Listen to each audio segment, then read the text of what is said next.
Welcome to the Author to Authority podcast. And if you're thinking today, man, sales is hard.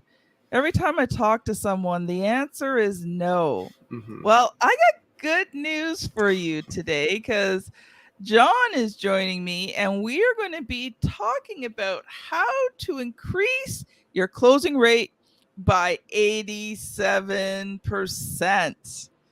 Welcome to the show, John. Thank you very much for having me. I very much appreciate it and hope everyone is ready for a great episode together. So John, let's start right in with some of the nitty gritty here because I know everybody's listening's like, okay, how do we do this? Right. So first, I guess the first question is, what would you? Let's give the biggest takeaway right at the beginning. What would you say is the best thing that someone needs to do to increase their closing rate? I love that you want to start with that. So if you want to increase your closing rate, not just with sales for your business or for publishing a book or for making a connection, making a deal work out, your spouse, a deal with a kid who, no, I don't want this seventh piece of candy. Let's figure out, eat something else. You name it, whatever the case may be, it's two things. One, tailoring your language so it is based on them, their needs, their wants entirely. Because people are very against things that aren't in their own interest. They, of course, are for themselves. If you were to tell me, hey, I could get you on certain podcasts, I'd go, great. But if you lead with, hey, we want you to buy this or this, there's a problem with it. So always lead with language and including and focused on what your prospect or the person you're talking to, what they truly deeply want deep down. And secondly, in sales and just in business and in general, this kind of goes along with the first strategy, is to always ask questions that lead to your other questions and that get the person to sell themselves on the idea. So it's not complex, but it's hard to learn. But when done correctly, if you can get people to answer questions themselves and say yes to their own ideas, but leave them to your idea, you can close anyone and anything very, very easily. I love it. I Mm-hmm. love it. I love it. And like you said, it's complex. Mm-hmm. And it is something you have to practice. And I Yes. remember, one of the first times I was working on learning to do this. Mm-hmm. And I was trying to shift how I asked the questions, my Right. sale process. Right. I'm trying to think ahead. I'm trying to make sure I do it Right. properly. Ask me how well I did the first time. I'm sure it does, and it does it because you can't. And I get that too. Like people are like, how do you speak so fluidly and nicely and charismatically? Sometimes not. And mostly it's because you have to go through some really bad calls first. Well, it's called practice. Yes. Insane amounts of educated, thoughtful practice on what did I say? What did I say differently? What could I say differently? And yeah, especially in sales. And again, if you're trying to close a book for publishing or you name it, having the skill is really useful. So with my girlfriend, she always goes, "Why do you always win every argument?" It's because There is no argument. there is no there. Yeah, exactly right. There is no argument because I agree with your situation. That's another part of sales and working with people too. Is you don't want to object necessarily to things they say. They say, "Well, I want it like this." Great, we can do it like this. Now, if we could get this end result you want, would you possibly maybe be open to a few other ideas? Sure, maybe I would. Great. And if we could, you start asking these questions and get yeses. That's another big part of sales too, is getting yeses again and again and again. Getting yeses preluding to the bigger ask you want later on. All these things being also extraordinarily authentic. That's one of the things that I have a hard time not doing, which is great because it leads in with my personality type on how I present myself, you name it. When you are especially just yourself, people feel that and they want to work with you naturally just because they feel like you actually care, because people don't care about how much you know, they care about how much you care about them. Yeah. Hmm. So true. I remember when I was first getting into sales, and I had these very slimy, sleazy, manipulative people trying to teach me how to do sales. And I'm like, this is not me at Right. all. And I finally had to get to the point where I didn't care if I won the trophy or if I was the Hmm. top salesperson or whatever. I just had to sell in the way that I could look myself in the mirror. Right, right, right. And go, oh, I didn't rip this person off. I didn't actually, you didn't pressure them. And that's actually what I consider bad sales. Bad sales is what were taught at that time is, yeah, pressuring people, trying to make them make a decision. It also, the weird thing is it actually doesn't convert as well either. So No. it feels wrong and it feels like off, and it also just doesn't actually work as well as much as people tell you. Because a lot of times I'll meet someone, they go, "Oh, this person's a really good salesperson. You should, talk with them and see how they do it." And a lot of times, yeah, I believe in like the consultative way of selling, Mhm. questioning. And again, I'm always on the thing is some people can't afford your stuff. Some people don't Yeah. want what you're offering. But the great thing is that doesn't mean you still can't sell them on something else that can still help them. Because a lot of people, especially in selling your book to someone or selling your idea to someone or anything else, you name it, I think people get caught up in the no. Okay, no, that means I can't work with this person anymore. No means you haven't quite found something that will help them yet. So you still need to dig deeper on what they want. You still need to dig deeper on possible ways you can work with them. Because handling no is most people's kryptonite. It's like, oh, I'm shutting down now. Noah's like, okay. Cool. Sounds I, good. I, I've learned that Noah has become a very good friend of mine. Right, right, right. It is.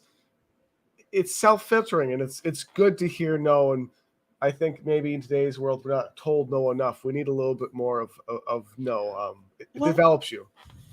and sometimes, like, I believe in God, and sometimes I think God has people say no because they're just not the right person for Right. you. It might just be you don't want to work with. Like I wish a couple people would have said no to me in a couple business deals. So a real quick example of that is so we've done different types of lead generation for my businesses for years. We've done PPC, we've done Facebook, YouTube, organic, all types of stuff, right? And we're like, we want to get into SEO. We know nothing about it. We're going to dive into SEO. And if you don't know, SEO is the most complicated type of business model to run, period. When you get into like larger, more competitive industries, it's everyone, I don't recommend it unless you have a very small niche or you're doing it locally. Locally, it's much easier. So we work with two agencies. These two agencies, which cost around $60,000 in 4 to 6 months, produce zero increase in growth. Zero. So zero ROI at 60 grand. That's not a win. That's not quite a win. And that's in circumstances where you can either live with it and move forward and go, well, what did we learn from it? And that's what we did. We went, okay, well, now we actually probably know more about SEO. We can do it on our own, which we did. And we produced more growth than that $60,000 ever did.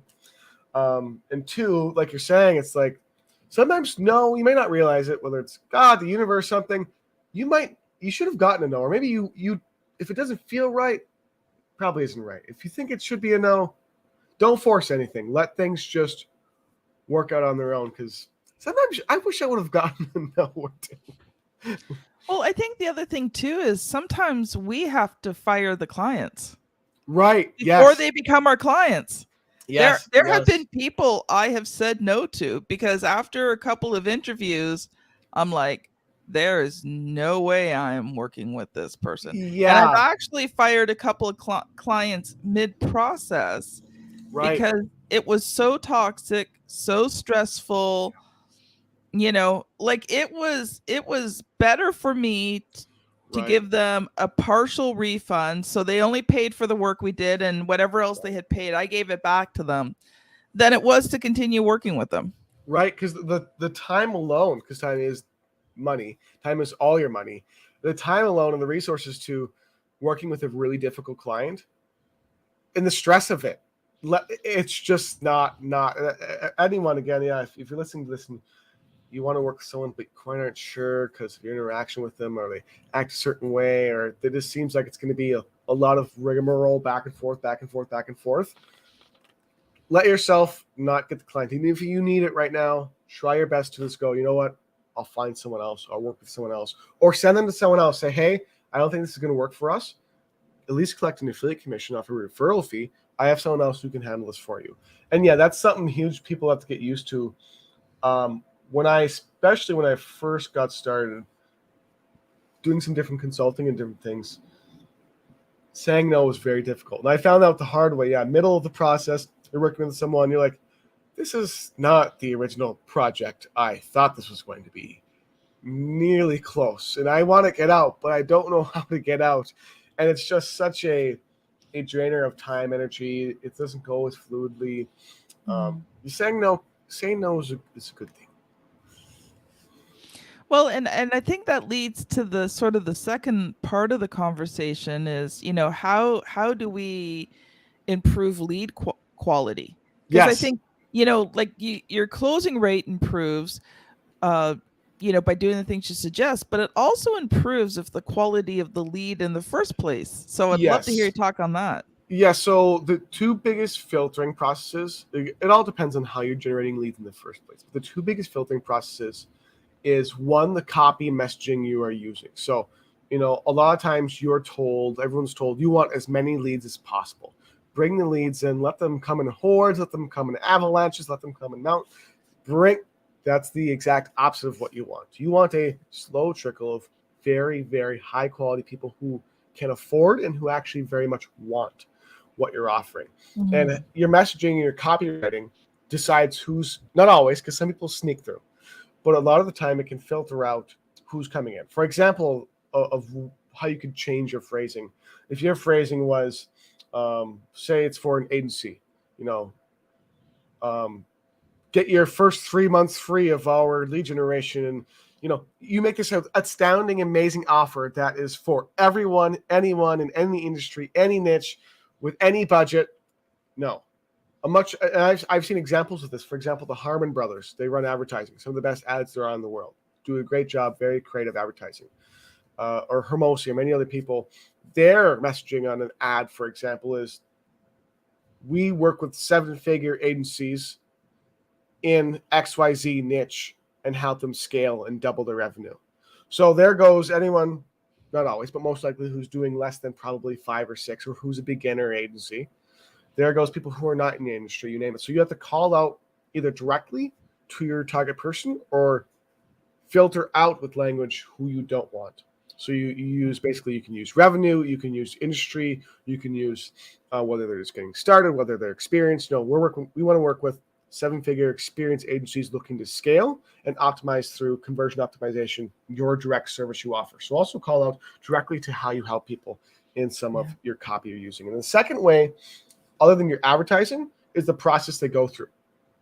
Yes. So making sure you're having it so they book a call with you. Before they book a call with you, they fill out forms showing you their revenue, the type of business they have, what they're directly interested in, you name it. And again, if you see they are not the type of clients you want to work with, they're on the edge, most likely what you want to do is not have them work with your higher ticket offer or your services that involve directly your time. Bring them to another product and service. That's the biggest thing you can do. And that's the biggest mistake most agencies, for example, make, is they go, well, it's a no client, or they don't fit our persona for our product and service, our main one. Let them go. No, sell them something else. Package what you do in a different way. Sell them something else. The people who do qualify, who go through your advertising and who go through your sales process, your funnels, and they go through all that copy, all that messaging, they're a lot more qualified. And then real quickly as well, I suggest your follow-up. Your follow-up is the third kind of communication piece that you want fine-tuned, again, only working with and targeting the right people on your ads. Make sure you're targeting the right people, again, who can afford and who want your product and services, and also who are most likely to be long-term buyers. Yeah. You want the best quality client, because again, there's two things. The cost to acquire a client who leaves really soon, especially like with agency-like work, or anything that's monthly work is a lot compared to one that stays for a long time. And also the wasted ad spend on leads and possible prospects who aren't going to buy or who are less likely to buy and take a lot more messaging to convert them means you're wasting most businesses, the majority of your ad spend on people who aren't going to buy right now because you're looking for everyone. No, fine tune your pitch, fine tune your copy, fine tune your sales process and your follow up. You're going to see a lot higher quality leads coming through the door. Wow. I couldn't agree with you more, John. I couldn't agree with you more. And I like the fact that, you bring people through a process. And I think, one of the things I'm working on right now is because I've only got my very high ticket items, is working on, I'm Right. developing one that's not so high ticket Right. so that I can meet the needs, because there's a lot of people that I want to help, but can't afford, the Right. done for you. So I'm developing a done with you. Yeah, done with you, or do-it-yourself version. It's so much better for your people because again, your job in business, people forget your job in business is to serve people. And if you actually serve as many people as you can, you actually make more money as well. It's actually, if you go ethics first, money follows. So serving as many people, serving your nose, serving the people you can't just work with, or that you want to lower your prices for them. Like I've had many calls, and I do this every once in a while. I break my own rules. Someone has a situation, I need my website designed, but I don't have, $5,000 for it or whatever. I go, well, I guess I could do it for $1,000. I can do it for $1,000 for you. Some circumstances, if you can situation, work it out. And if you can't though, like you're saying, give them a done with you. I'll do a video review telling you exactly what to do, how to do it, where to go for the resources, you name it. To run them through a course, run them for a solution that's already done.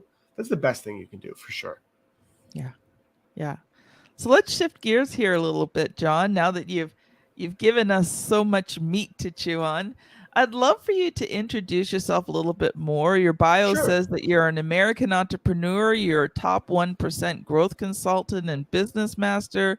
You are a two-time self-published author. Woo! Running 3 separate businesses and speaking in front of global audiences. Wow, I want to hear more about your story and how you came to do all these things. I'm a busy young man, and I try my best. So I got started really young. I'm a second generation digital marketer because my dad, when I was around, he says 11, I say 13. I got started in the business that young. Initially, I had a gaming blog. I still game a lot. I had a gaming blog. I actually convinced this is where my persuasion and entrepreneurial started. I convinced my teacher to have multiple days in class of people creating their own blogs, their own websites, and different things. So I saw my dad brought our family out of poverty. So my family was living in someone else's basement in welfare apartments. He brought our family out of that, as well as my mom, who both worked extraordinarily hard. I think at one point, she had 2 or 3 jobs. He had like 3 jobs. It was a craziness at that time. Anyways, they brought our family out of that situation. And then as well, I kind of saw the beginnings of what entrepreneurialism could do. I started dabbling in it. And then around 15, 16, I could almost legally make money. So I was preparing myself by literally, I was preparing myself to launch my own business. I worked at the only job I worked, fortunately, at Walmart for 6 months. Shout out to Walmart. You gave me my first 6 months working at that job. And I worked there. I got a bunch of money together. It was like 2 or 3 grand to launch this product with a friend.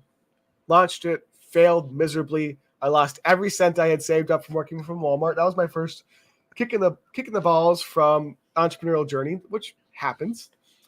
From there, I went, well, throughout that 3 to 4 years, what I did was I didn't learn from anyone. I didn't want to take any advice. I had a lot of pride very young because I'm extremely smart and intelligent, especially school related. I was all honors. I could go to any college I probably wanted, but Yeah, what could those old people teach me, Right, man? yeah, What do they right, understand? What do they right. understand about this They stuff, don't man? have 30, They 40 years experience. Right. they So, they they they they lived before cell phones. right. So I just went, I want to do it myself. And then I realized, yeah, that's probably the worst way to go. So I didn't take any advice for strategy from my dad this entire time. I reached out to him and said, hey, could you give me some ideas? And And I also And he was probably smiling from ear to ear, right? I'm sure he's like, well, thank God. I watched this little guy struggle for so long. And I also started going into heavily learning mode because I realized that I don't know enough. Not learning and not applying are the two biggest things in business people miss out on. So I decided I need to learn as much as humanly possible. So I started learning from Frank Kern, Tony Robbins, Grant Cardone, every guru, every non-guru, everything I possibly could. I'm like, I need to learn as much as possible if I'm going to get into business. So 16-ish, started learning more and more, started making some money with it. Saw, okay, maybe I'm not going to have to go to college. Maybe I can do this instead. Around 18, business went down. I was struggling. That's when I started taking some of those freelancing clients for like $500 for 3 months of work. That sounds great. I don't care. I need the money right now. Took those clients, and then around 18 and 19, my affiliate marketing business, which is primarily my income for the years, started taking off, started growing, started moving to some consulting. And ever since then, has just grown. And now I'm doing a lot more speaking, doing a lot of traveling, podcasts, and things are going good. And I am doing a lot better than my initial two stops. Oh, sometimes we know just enough to be dangerous. Yeah. I knew just barely enough at the time. Oh, John, I love it. And, the digital age has just been around long enough that we are actually now going to start seeing second generation. Like you said that, and I was like, what? Second generation? Right. Wow, like that. You don't hear that, right? No, you never do. And that was, real quickly, it's been a curse and a blessing. So the good thing is I'm very youthful. I have a lot of energy. I have a lot of different ideas. But going through the journey, when you're also really young, that's the other thing about not having experience. No one takes you seriously. No one takes anything you say. Oh, I do consulting. No, you don't. Well, I do. I'm actually very good at it. But because you're so young, because you don't have the same look and appearance and you name it, it's very hard to be authoritative. So in order to be authoritative, I had to learn so much and sound as professional as I possibly could in order to articulate myself in such a way that I was actually perceived as being knowledgeable and such. But yeah, it's been a journey to say the least. Or you play the other card and you use it to your advantage. Right. Yeah. And you sneak through the door and then you show them how much you know. That was a lot of what I did. That was a lot of sneaking through the door. So to go quickly on that as well, too, I had my youngest success was when I think I was either 16 or 17. I was creating some content. I think it was on LinkedIn. I was creating some content and I attracted a couple clients, through just posting different things on conversion and such. And it was a company called, I think it's still around, called Influencer Inc. or Influencer something was their brand name. And they said, we see your stuff. We like your content. Tell us how much you charge. And I looked at their stuff and I went, wow, this is a serious business. So I threw out $8,600. I had never earned nearly $8,600 in probably 2 months, let alone one single project. And I went, well, great, we can do that, but we can do a split pay, $4,300 initially, $4,300 after. I'm like, I have never heard of that money in my life. That's a lot of money. So I'm like, sure, what do you need done? I can do anything. You name it. I can You paid me that much? Wow. Yeah, I will discover what I need to and find out. So anyways, long story short, I got $4,300, the initial $4,300, but a lack of knowledge, a lack of applying, a lack of resourcefulness, young kid. I didn't get the second $4,300. They didn't, you weren't able to do some of the things we wanted you to do. And I think at the time I was also like, I was negotiating my affiliate marketing business, my freelancing, working with them, so many different things, personal life.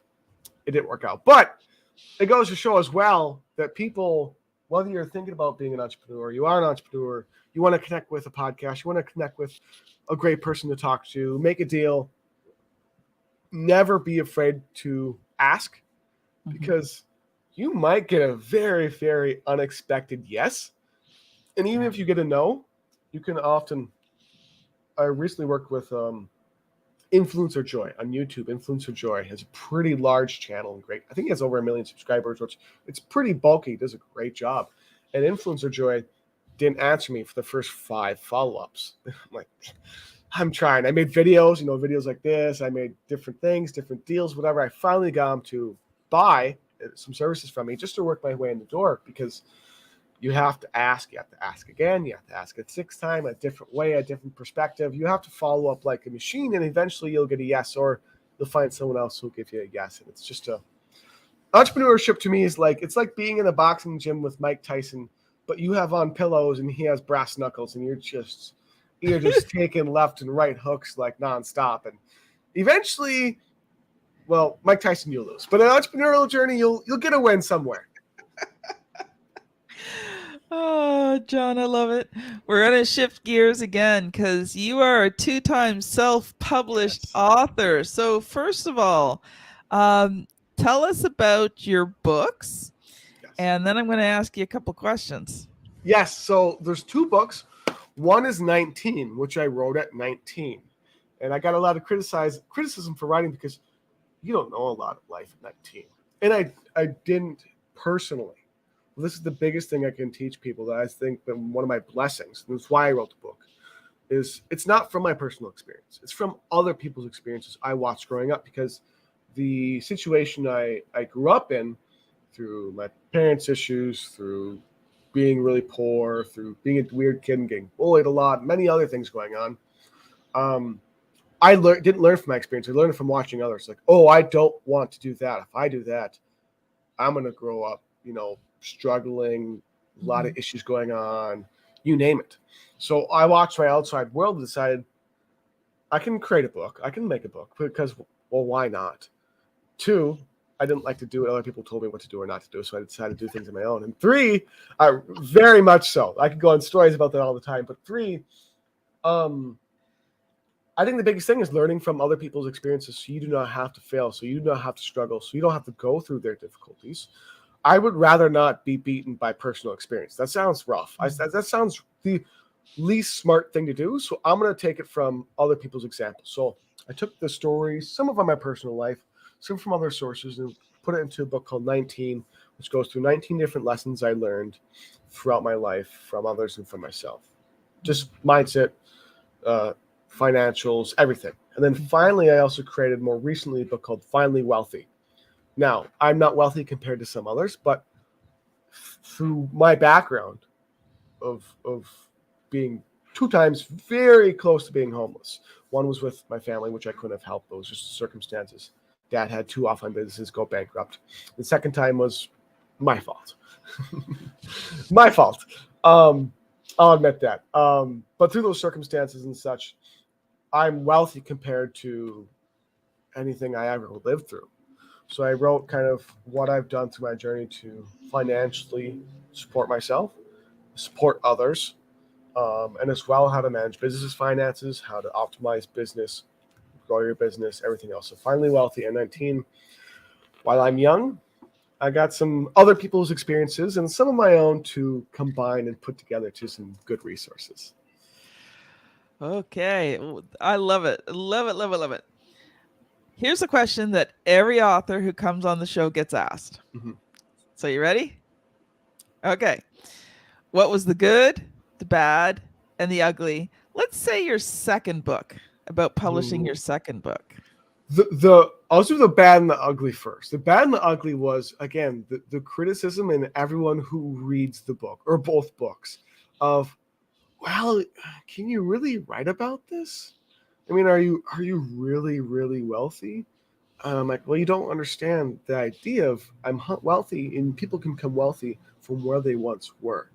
So dealing with a lot of criticism, people reading the book, the difficulty at the time of getting people to read the book as well. Like, I will give you a free book. Will you read it? Yes. Okay, I sent you the book. Have you read it? I've read the first 10 pages. It's 180 pages. That's not enough. It's not. I don't write thin books. I write thicker books. It's not enough. I need to get some feedback. So that was hard. The criticism, trying to get honest critique, because some people are also biased. Some people who read books and review stuff put in their own personal bias. And that's a lot of the time their own critique they're giving you is, well, with my life experiences, I don't interpret information the same, so I'm going to give you different feedback. The good thing, however, was it's a really damn good book. Like I read my own books, the two I've written probably about 15 to 20 times, because I want to poke holes in them. I want to make sure that what I'm writing is ethical, is it honest, is it true, is it accurate, is it actually helpful? And after reading them for the 15th time, I go, this is pretty good. So Finally Wealthy is the one I'm most proud of. I think that's really good, high quality, actually actionable stuff with not a story and filler. Like, story is great, but I think mostly actionable stuff and actions you can take right now to see an immediate result in your financials, your personal financials, advancing your career, advancing your business, you name it. That's priority. Like, I can tell a story and engage you, but also, like, you need to know what to actually do to make a difference. Because I get sick of reading books. There's a lot of ones recently that have came out that they're like, top bestsellers because they have a lot of really good story, but the actions in them is like, here's this much story, this much filler. Make sure you take care of, I don't know, like balancing your checkbook. Checks don't even exist anymore, but that's my example. So I'm always value action first, story second. Yeah. It's funny. I won't say the name of the book, but I'm reading a book right now. And everybody says it's the most amazing book. It's on a specific subject that I'm trying to learn. Yep. And I'm like, it's not that good. I know there's some nuggets, and the last third of the book is a fair amount of nuggets. But the first 2/3 of the book, I could have actually have just not read. Right, at all. You wasted hours just reading this entire preamble that doesn't give you. I mean, the person went into the history of a certain thing, which is fine. Like, I get it, okay? It's understanding some of the history is good, but he spent 2/3 of the book talking about the history, and then the last third is about what to do to actually make this thing work. And I'm like, I kept reading it in case there was something. Right, you're like, it's got to be in the 3 pages, 5 pages from now. There's got to be. Nope. All right, 7 more pages. There's got to be something else. And then finally you get to, you're like, thank God. Like, one of the things that I do for people is I will take their books and assess them for them. Now, most of the times these books aren't published yet, but sometimes I do assessments on books that are already published because they're not seeing the results that they want from the book. Right. And one of the main things that I see is they don't get to what the person wants fast enough. Right. So you lose someone. Yeah. Because you're not giving them anything in the beginning. You're trying to lay this foundation, but the problem is the foundation needs to be laid, but you need to lay it in such a way that they feel like they're getting something really valuable. Right. To me, it should be almost like a gradual journey of like, almost like a book that's, especially if you're writing like a self-help book in any area or niche, it should be almost like a story of like the Avengers or of any other good story. It's story, something good. Story, something bad. Story, value. Story, it should be a mix of the lessons throughout it, or a bunch in the beginning, some story, a bunch at this point, and there's got to be some kind of something for them to chew on a little bit throughout the process. Oh, I so agree. John, I have loved this interview, but we are out of time. Well, thank you very much for having me. And I hope I didn't talk too long, but I get so excited. I love talking with you and talking with other people and giving value. So I appreciate you for having me on. Everyone listening to this, I hope I gave you some good stuff to think about. So, John, just before we close out, I always give everyone an opportunity for the audience to connect with you. How can they do that? So 2 places. First is YouTube. Just look up John Weberg on YouTube. Subscribe, hit that notification bell. And as well, if you want to join a community for entrepreneurs, for growing your business, for basically accomplishing anything you want in your business, period, go to profitalize.com. And then I have 2 quotes, if you don't mind. 2 of my own quotes, which I thought up when I was about 13, 14, which is pretty good. May I? Go for it. Okay, so the first one is very obvious, very cheesy, but good. It is aspire for progress, hunger for success, and strive for greatness, which was retweeted by Jessica Biel, who is Justin Timberlake's wife. It went pretty viral actually at the time. Pretty cool. And then your attitude is not defined by your life is defined by your attitude, which is also pretty self-explanatory. Your attitude dictates everything that you receive and give. Wow. I just love it. Just love it. Audience, if you have enjoyed today's episode, I highly recommend, if you are on YouTube, click the thumbnail. I know these last episodes I've been doing this because I don't know which side it is, but you will see the thumbnail on there for episode 403 with Donnie Bovine. You don't have a sales problem. Now, if you're listening on your podcast app, scan back. This will it's probably coming out in November.